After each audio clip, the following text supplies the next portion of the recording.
Hi everybody. So a lot of us are spending a lot more time at home right now with our children, and I'm sure we're all looking for ways to keep our children independently busy. So today I wanted to give you guys a tour of my art cart, which I keep in my house, and we've had it for years, and it is the perfect solution for self-sufficient art. Okay, so what is an art cart? An art cart is a 2 to 3 tiered utility cart that you can find on Amazon or IKEA. They sell them at Michael's as well. And I think they should be around $30 to $40, but sometimes they're a little bit more, worth every single penny. It is a great way for you to store your art materials at your child's height, so that everything is accessible to them. And you should really think about what you want to put on your cart. I'll show you how I organize mine, and everything that you have on your cart should be things that you're okay with your child coming over and taking without your permission, and using on their own. That's the benefit of the art cart. Although we do have some art cart rules, which I'll explain to you in a second. Everybody has to make the rules that fit their family the best, and maybe yours might be that your child has to ask for permission before they use it. But for me, my kids are a little bit older and they know the rules at this point, and it's really a free-for-all for them. But I'll go over the rules for you, and then I will give you a tour of how I set up mine so that you can set up yours similar at home. Okay, so my art cart rules. So typically, especially with younger children, you want to keep your art cart near a child-friendly art table, something that you don't care if they, get messy, maybe a folding table, card table, or a child art table, like low to the ground. My kids are older now, so, we don't have that table set up anymore. My kids are allowed to take the art materials to any of the tables. They're pretty good, but these are the art cart rules, and I used to keep this on the table where they're working. If your child can't read yet, it's just good to sit them down beforehand and sort of go over it with them and what you expect for them and the rules. And I really do find that if you give your child certain rules and show them that you trust them to follow directions with some simple reminders, they really should get the rules pretty fast. So for me, in my house, my art cart rules are to take care of your materials, which means capping up your markers and your glue sticks, and washing paintbrushes if you're done with them, and putting lids back on things, putting things, where they belong, and just in general, making sure that, your materials will last as long as they possibly can. Clean up after you're finished. That's just my own personal rule, to keep my house clean and keeps the cart looking good. But truthfully, I do have to come in after them oftentimes and reorganize it, like, once or twice a week. I'll just tidy it up and make it look nice. Keep your art supplies at your art table. I let my kids use permanent markers and some more grown-up art material, so it is important that they're using it at a table that is covered with some kind of cloth. And then try it yourself before you ask for help.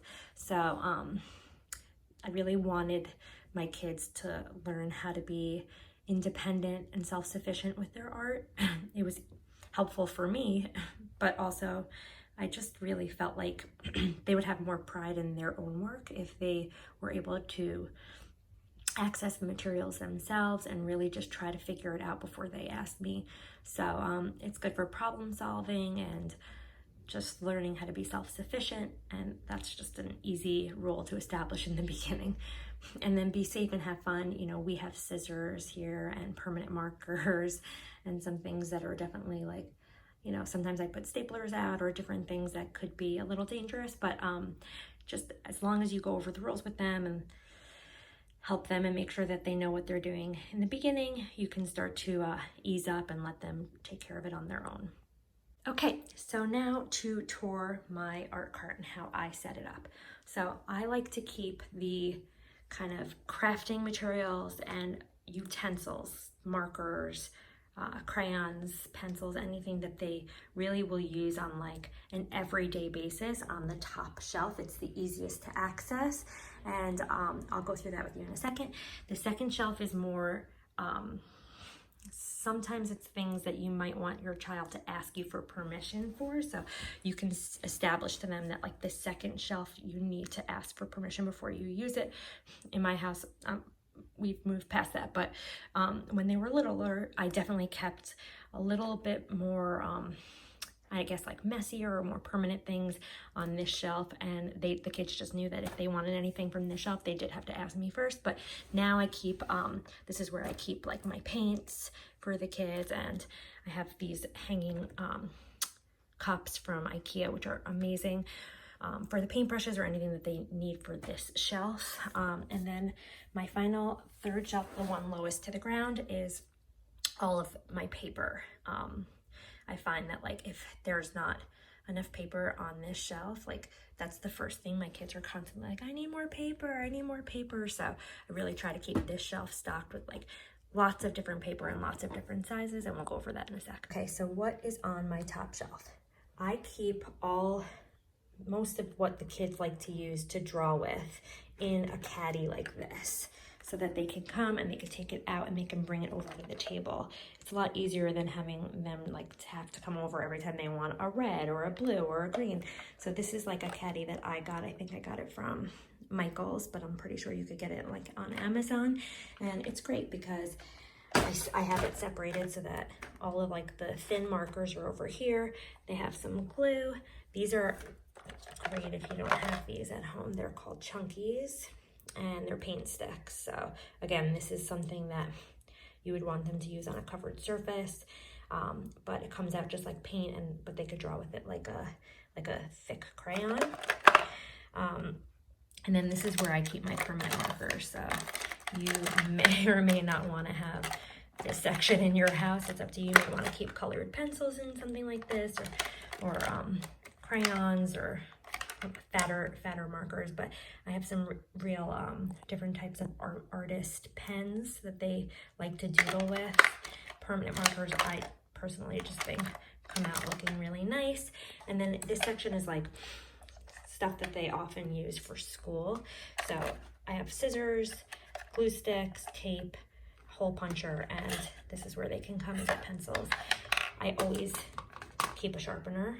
This is like one of my most used items in my house, and the kids can come over and they can sharpen their pencils here, and a calculator, because again, like my kids are doing at-home learning like a lot of yours, and it's nice to have one spot where they can come and get anything that they need for school.